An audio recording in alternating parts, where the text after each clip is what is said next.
భారతదేశం ప్రపంచ దేశాలలో ఒక సంస్కృతి కలిగిన ఈ దేశంలో ఎన్నో మతాలు, ఎన్నో కులాలు, ఎన్నో భాషలు, ఎన్నో ప్రాంతాలకు నిలమైన మన భారతదేశంలో ఇవాళ మానవత్వానికి మైమర్చి ఇష్టానుసారంగా ఈ యొక్క సోషల్ మీడియా ప్రవర్తిస్తుంది. కాబట్టి మన దేశం ప్రజాస్వామ్య దేశం.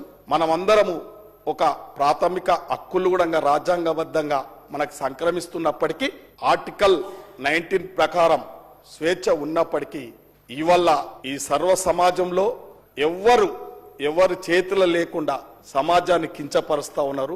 కట్టడి చేయలేని పరిస్థితి ఉంది. కాబట్టి ప్రభుత్వం ఈ రోజు అన్ని ఆలోచన చేసే ఏ ఒక్క పార్టీకో కాదు, ఏ ఒక్క వ్యక్తికో కాదు, ఇది ఈ చట్టం సర్వ సమాజానికి ఉపయోగపడే చట్టం. కాబట్టి కొందరికి నచ్చకపోవచ్చు. ఇలా ఈ దేశంలో కొన్ని పార్టీలు మత విద్వేషాలు రెచ్చగొట్టి పబ్బం గడుపుతున్న పార్టీలు కూడా ఉన్నాయి. ఈ 10 సంవత్సరాల నుంచి తెలంగాణ వచ్చిన తర్వాత ఒక పార్టీ నా రాజకీయ విలువలు లేకుండా గ్రామాలలో అధ్యక్ష మీరు మాట్లాడినప్పుడు ఏమల్లే శంకరన్న నీకన్నా ఎక్కువ అతి వినయంగా ప్రవర్తించి మాట్లాడగలుగుతాం. మీరు అనుకుంటారు కొత్త సభ్యులము, అందరం చదువుకొని వచ్చినాము, విలువలతోనే ఉంటాము, మీకన్నా ఎక్కువ మాట్లాడగలుగుతాం. కాకపోతే మేము క్రమశిక్షణతో ఉంటాం.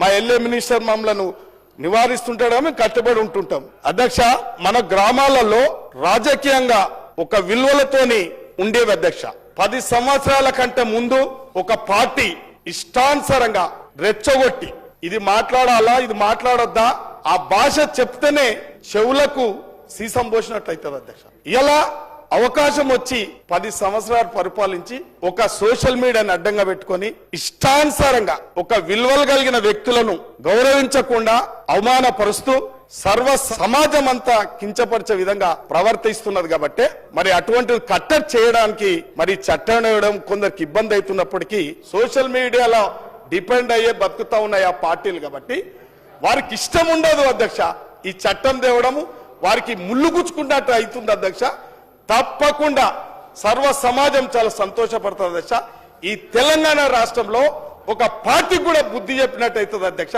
కడియం శ్రీహరి ఆయన కాలు గోటికి సమానులు గారు. అధ్యక్ష కొందరు మాట్లాడి అటువంటి వ్యక్తి ఈ సమాజానికి 40 సంవత్సరాలు ఒక విలువలతోని రాజకీయాలలో విలువలు కాపాడుతూ రాజకీయ పార్టీలు తప్పు చేసినప్పుడు వ్యతిరేకించి ఉండొచ్చు. అధ్యక్ష ఈ సమాజంలో చెడు చేసే పార్టీలు లేవు. అధ్యక్ష చెడు పార్టీలు మీ పార్టీ మంచిది కాదనే సమాజం చెడిపోతుంది, రాష్ట్రం చెడిపోతుంది, ఈ రాష్ట్ర ప్రజలు ముఖ్యం, ఈ రాష్ట్రం ముఖ్యం అని చెప్పి ఇవాళ ఇలా ఒక పార్టీ మారొచ్చు. అధ్యక్ష వాళ్ళ పార్టీకి నైతికత ఉందా? అధ్యక్ష ఎక్కడ పుట్టిండు కేసీఆర్? అధ్యక్ష ఎక్కడ పెరిగిండు కేసీఆర్? అధ్యక్ష ఇవాళ రాష్ట్రాన్ని దోసుకొని విచ్చలవిడిగా ప్రవర్తిస్తున్నారు.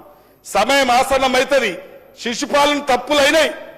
ఈ రాష్ట్ర ప్రభుత్వం, ఈ రాష్ట్ర ముఖ్యమంత్రి ప్రజాస్వామ్యబద్ధంగా ఈ కేబినెట్ పోతుంది. కాబట్టి వాళ్లకు ఇలా మదమెక్కి మాట్లాడుతున్నారు. అధ్యక్ష ఈ యొక్క బిల్లును తప్పకుండా తీసుకురావాల్సిందే. సమాజానికి మనం ఒక మంచి సమాచారం పంపవలసిందే. ఇవాళ ప్రతి పౌరునికి ఈ సమాజంలో తెలంగాణలో ప్రతి ఒక్కరికి గౌరవం ఉండే విధంగా ఈ చట్టం తేవాలి. ఇంకా ఏమనంటే కఠినంగా తేవాలని చెప్పి నా అభిప్రాయం. అధ్యక్ష